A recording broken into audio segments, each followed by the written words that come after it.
The onset of COVID-19 came with so many changes. The maintenance of a 2-meter distance translated to the closure of schools, and schools had to come up with a way to ensure learning continued nonetheless. Virtual learning has already been made possible through Google apps such as Google Meet and Google Classrooms, which have come in handy even after the resumption of school. Students had to learn how to use Google Meet. To use Google Meet, you need to first of all have the access to the internet and have the Google Meet app. The lecturer first creates a new meeting and shares the link to the student. My name is Silas Wajoni, a lecturer in the Faculty of Media and Communication, Department of Film and Broadcasting. I use Google Meet mostly for online teaching because it's a versatile platform that offers a number of advantages as opposed to other online platforms and physical meets.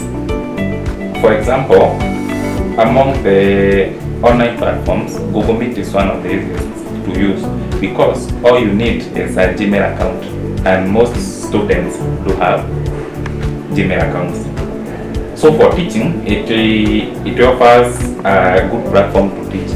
Also, bandwidth usage is much lower as compared to other platforms like Zoom and others. Now, when it comes to submission of projects and assignments, I prefer to use Google Classroom because you're able to interact with the students whether they are, regardless of where they are. Then you give them feedback and then they're able to improve on.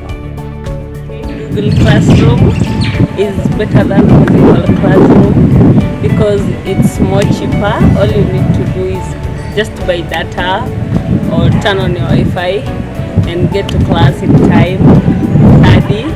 Yeah, it saves on so many things. You can attend a class anywhere you are so long as there is no noise and everything. Yeah. I've been using the Google Classroom before the transition, but now I haven't been using as much in studying. Nimekuwa nikifanya some other business and submitting documents for review. But for schoolwork ilikuwa a bit tricky because having the classes online, tuko nyumbani, sometimes I have to do some other things, but sasa unapata class ina coincide na my work, nafanyaga online editing.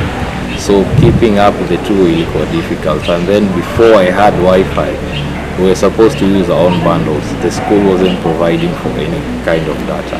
Ni watu less walikuwa wanapata, but eventually nika grow, kuilearn imekuwa easier na ilikuwa ina save time.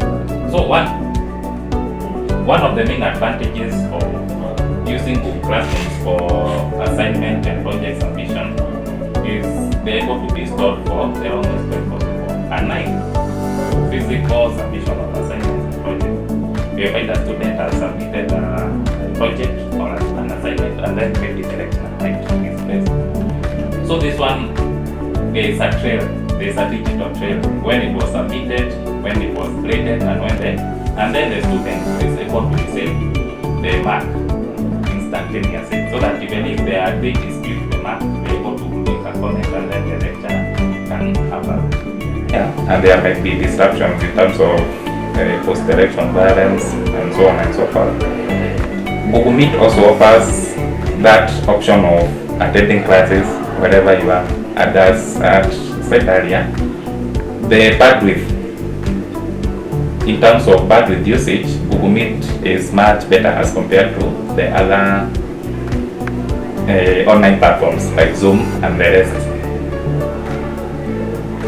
In terms of attendance, you find that most students prefer attending classes online, either through Google Meet or other online platforms, because it offers them a chance to attend their classes wherever they are. Then they're able to take notes in the comfort of their rooms or wherever they are. Nafaa kuwa camera on.